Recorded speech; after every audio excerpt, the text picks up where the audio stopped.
Varroa mite. We all hear about the Varroa mite. It's on the outside. This is what it looks like under the microscope. Ugly sucker. And it's a arachnid. It's related to the spiders.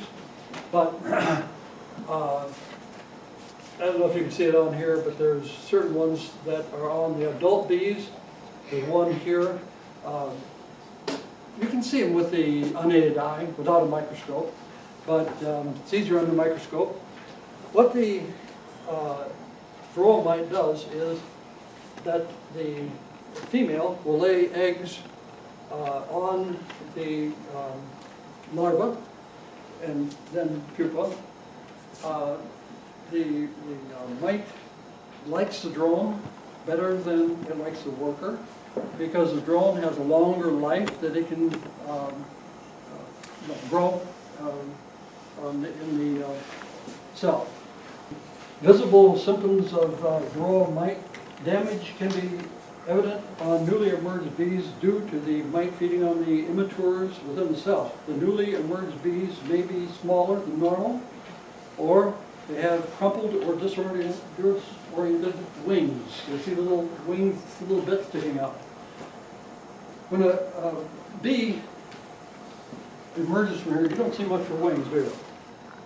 And when I first started grad school, I had my wife doing the morning cold bee, one of the first of the butterflies that come out in the spring. So I had a bunch of eggs and larvae and then so on. And Marilyn was watching my matures emerge. And they have little wings like that, and pretty soon they blow them up, and then they kind of unfurl and expand, and they become full-size wings. And the same thing with the honeybee. They use the hemolymph, which is the blood. They don't have hemoglobin, they have hemolymph. And they push that out into the wings, and that causes them to enlarge or inflate. Right? So these mites. Treatment, there are chemicals that help reduce the population of Varroa mites. In most all cases, anything that you treat, it doesn't kill everybody. It doesn't kill all of the bacteria. It doesn't kill all of the fungi. It doesn't kill all the mites, and so on. Usually there's some alive, and that's why they become resistant. I remember many years ago that I was in a meeting, and they were using DDT on some insects. And the individual said, he'd treat these flies with DDT, killed 95% of the flies. But you still have 5% that lived. Those 5%, as they grew, pretty soon he had to use a higher dose of DDT. It killed 90%. He had 10% that survived. Then he upped the dose of DDT. And as you know, this is going to get pretty dangerous. Possibly kill people. Okay, and that was before was it Rachel Carson and some of this that was going on.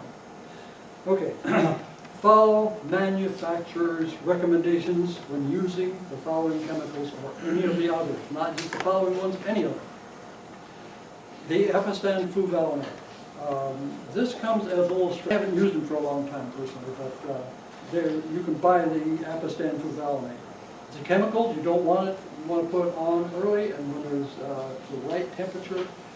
And I'm not going to go through all of that, but if you buy it, it will give the instructions. Follow the instructions. The temperature and the length of time to put that Apistan strip in there. Organic treatment. I put C for treatments, position sticky board and the bottom board beneath the frames. I have a video of me doing this. How many of you know what a Burgess fogger is? A Burgess fogger you use at picnic time or something like this, and you have put a insecticide or something in this little gas-powered device, and it has a trigger pump. And you can blow that insecticide all over and kill the insects in the area where you're having a picnic. Okay? So what I did, I was at a beekeeper's meeting, and one guy was sitting here, and he says, why can't you use one of those foggers? And I said, asked him, are you going to do that? He says, no. I says, you come up with the idea. I said, may I do that? And this is 30 years ago. And he said, "Oh, yeah." So I did that, and I had buckfast bees at that time. I had Varroa Mites at that time.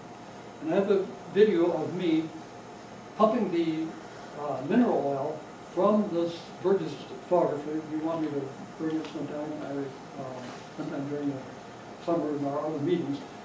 But I pumped that in there. Now it's food-grade mineral oil. Anybody know what it's used for? It means human food-grade mineral oil. Nobody's going to say. It's a laxative. Okay? It's a laxative. You go to the drugstore and you buy the laxative that's a food-grade mineral oil. That's what it is. I bought about a gallon. And I have a gallon in my garage.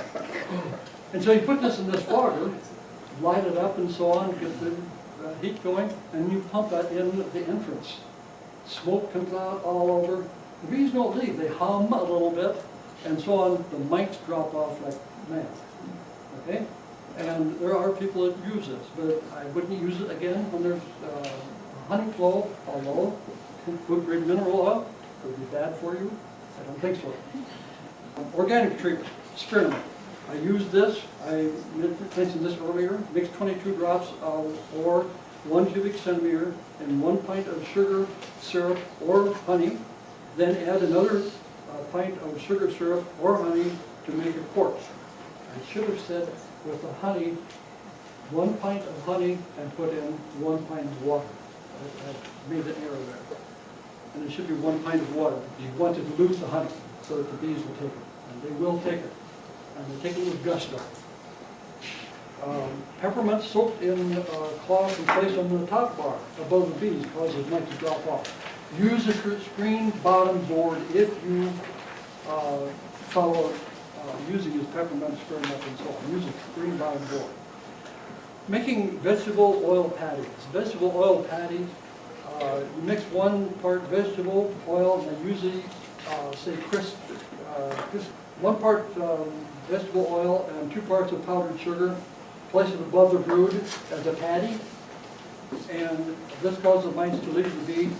The mites get coated with oil, and they can't breathe. It doesn't affect the bees. Again, don't use it during, you can use that during honey flow if you want to. But personally, I don't, but you could. Because the Crisco, you use that. The powdered sugar, the confectionery sugar. The next one, I put this in quotations. Anybody read it yet? Yeah. Well, it's at the end. Okay, I'll read it. It says, mix 4 parts of confectionery sugar with 1 part garlic powder. Sprinkle the powder over the bees liberally to make sure most of the bees have dust in them. It doesn't hurt the bees. In fact, Italian bees seem to really enjoy the garlic powder. That was in a book. Okay? Use a screen board. I didn't know whether it's serious or not. All right.